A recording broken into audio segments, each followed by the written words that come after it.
This is the 3 facts nobody will tell you. Hello and welcome, my name is Corey Enderlot.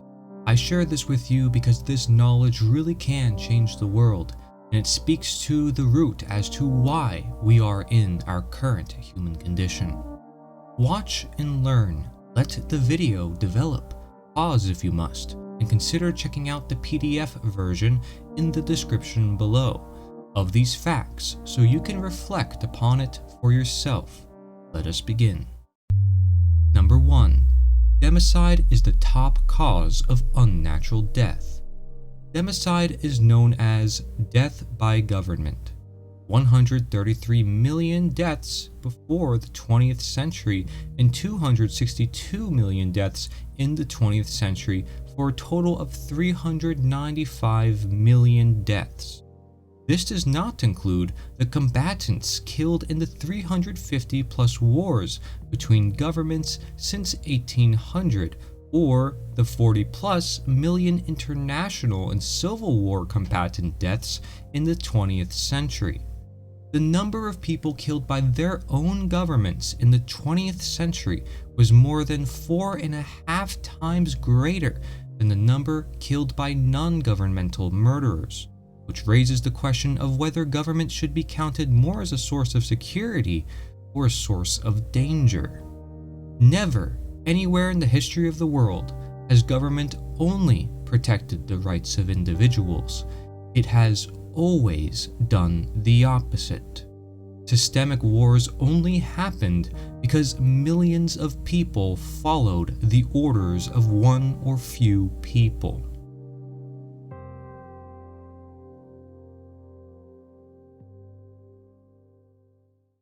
Number 2. Government is slavery. Slavery is the claim of ownership over the life or property of another individual, the involuntary servitude of an individual's labor to another, the control over the life of another by threat of violence. An example would be taxation or theft. Government, from etymology, in the Latin verb governare or gubernare, means to control. Combine that with the Latin noun mens or mentis, and you have mind, to control the mind. And this coincides for the state of, or the condition of, that goes alongside the idea of the Hermetic principle of mentalism.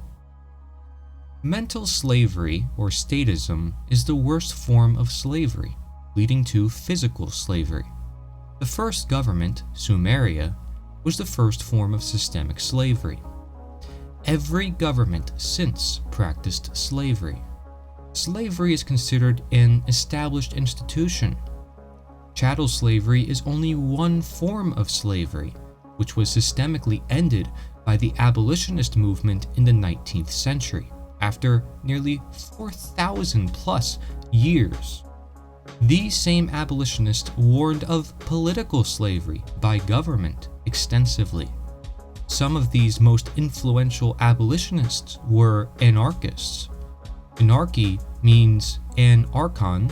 If you break it down, it means no rulers, not no rules. Among these abolitionists were Lysander Spooner, Aidan Ballou, William Lloyd Garrison, Josiah Warren, Jeremiah Hacker, Henry Clark Wright, Ezra Heywood, William Batchelder Greene, and even Leo Tolstoy. Government is known as a monopoly on violence. The act of slavery condoned by statism leads to the condition of slavery, government. Statism is the belief that there is such a thing as authority vested in certain human beings, magically giving them the right to rule over other people. This authority means that certain people who we call government have the moral right to issue commands to those whom they rule, those under their jurisdiction, and that their subjects or slaves have a moral obligation to obey the arbitrary dictates or laws set by their masters. Most simply put, statism is the belief in the legitimacy of slavery or order following and that it must continue in order to prevent chaos. It is the very thing that creates and grows all forms of government. Number 1. Is there any means by which any number of individuals can delegate to someone else the moral right to do something which none of the individuals have the moral right to do themselves? Number 2. Do those who wield political power, presidents, legislators, etc., have the moral right to do things which other people do not have the moral right to do? If so, from whom and how did they acquire such a right? Number 3. Is there any process, constitutions, elections, legislation, by which human beings can transform an immoral act into a moral act without changing the act itself? Number 4. When lawmakers and law enforcers use coercion and force in the name of law and government, do they bear the same responsibility for their actions that anyone else would who did the same thing on his own? Number 5. When there is a conflict between an individual's own moral conscience and the commands of a political authority, is the individual morally obligated to do what he personally views as wrong in order to obey the law? Number 6. Do you think two people have a right to trade with each other independent of any third party if they want to? And number 7. Can you limit slavery or violence if it's seen as legitimate?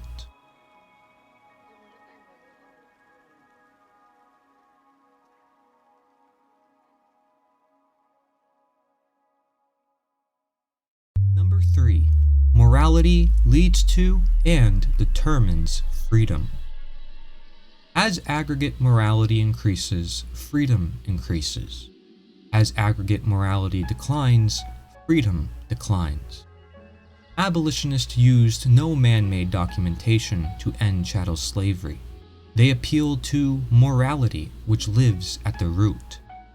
Quote, "As every human government is upheld by physical strength and its laws are enforced virtually at the point of the bayonet, we cannot hold any office which imposes upon its incumbent the obligation to compel men to do right on pain of imprisonment or death. We therefore voluntarily exclude ourselves from every legislative and judicial body, and repudiate all human politics, worldly honors, and stations of authority."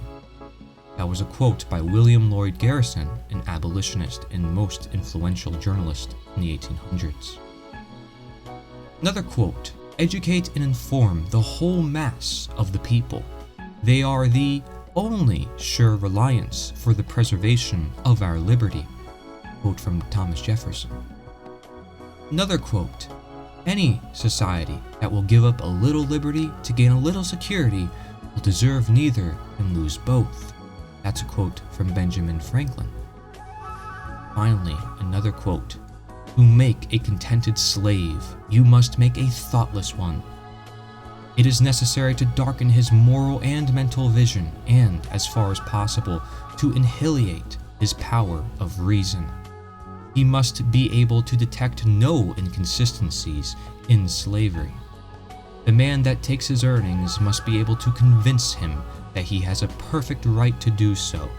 It must not depend upon mere force. The slave must know no higher law than his master's will.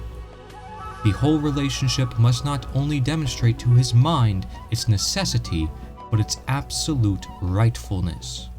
And that's a quote from Frederick Douglass, a former slave and abolitionist. Education of morality and statism is the only solution. In order to be free, to embrace anarchy or nature, one must know in order to say no. They must have self-control, self-mastery, self-ownership, in order not to be controlled by others. Slavery is the opposite of freedom by definition, and freedom isn't free, but we were taught to believe it is chaos, to ultimately fear our own nature.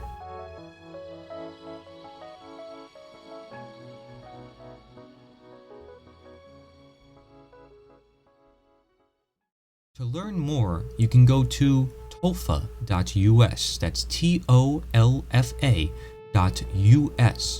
Here is an academy that goes through every single concept you need to know about freedom. You can also go to nita.one, nita.one. Here is a movement with two simple buttons, one that says learn and another that says action, so you can do both. And another website would be the One Great Work Network, onegreatworknetwork.com. This has many content creators, not just myself, who produce tons of content on this subject matter. There is many people who realize the real nature of freedom, and we understand it because we teach it. We observe the knowledge of our world. We don't just look at the symptoms of our world, we try to get to the root. My own videos and books you can find at taplink.cc/CoreyHealth. There you can find everything that I do, including the network and other links. But I also recommend that you look up among this research and among this knowledge Larkin Rose, or go to his website, therosechannel.com. You can also look up The Most Dangerous Superstition. This is a book that will destroy any worldview connected to politics, because it goes to the root. It questions statism, it questions slavery. And another book would be called The End of All Evil. This was written by Jeremy Locke. Another very good book that also was very simply worded. One that also goes through many concepts of freedom that you may see as essential and very powerful. So, these 3 facts that I covered in this video will also be available in PDF format in the description of this video. If you find these facts helpful at all, please share this video or feel free to share around the PDF version of this video, whether it be online or in person. Humanity shares the same destiny. Thank you.